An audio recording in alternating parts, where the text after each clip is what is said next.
এখন আর সন্ধ্যার পর একজনের পড়াশোনায় আরেকজন পাল্লা দিয়ে বই পড়ে না।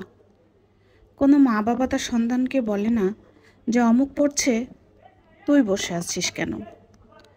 অথচ ৮-১০ বছর আগেও সন্ধ্যার পর চারপাশ থেকে বিভিন্ন স্বরভঙ্গিতে বই পড়ার আওয়াজ শোনা যেত। পরীক্ষাও কাছাকাছি থাকলে তো কথাই নেই। কোন সহপাঠী বন্ধু দিনে ও রাতে কতক্ষণ পড়াশোনা করে, গোপনে খোঁজ নিয়ে তাদের সাথে প্রতিযোগিতা করা হতো। সবচেয়ে খারাপ ছাত্রটিও রাত দিন পড়তো। যে কোনো বোর্ড পরীক্ষার আগে গভীর রাতে ঘুম থেকে উঠে পড়ার চর্চাটাও আর নেই। এই চর্চাটার জন্যই অ্যালার্ম ঘড়ির একটা আলাদা কদর ছিল। আগের বছর পাশ করা ভাই বোনদের কাছে সাজেশনস নিয়ে চুল ছেঁড়া বিশ্লেষণ চলতো। তাদের পুরনো বই সংগ্রহ করে চলতো পড়াশোনা।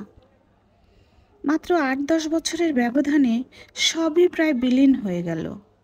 সন্ধ্যার পর ছাত্রছাত্রীদের বাজারে তো দূরের কথা, ঘরের বাইরে দেখলেই সবাই অবাক হতো, শাসন করত।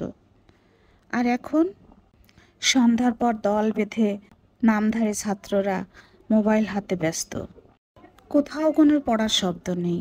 Group chatting, online offline games, PUBG, free fire, TikTok, চুলের বিভিন্ন স্টাইল কাটিং করে পাড়া মহল্লায় বা বাজারে আড্ডাবাজি, গ্রুপিং করা, শিক্ষাগুরুর সাথে বেয়াদবি, শিক্ষকের নামে মিথ্যাচার করা, নিয়ম ভাঙা, বেয়াদবি, এগুলো যেন তাদের পছন্দের তালিকায় চলে এসেছে।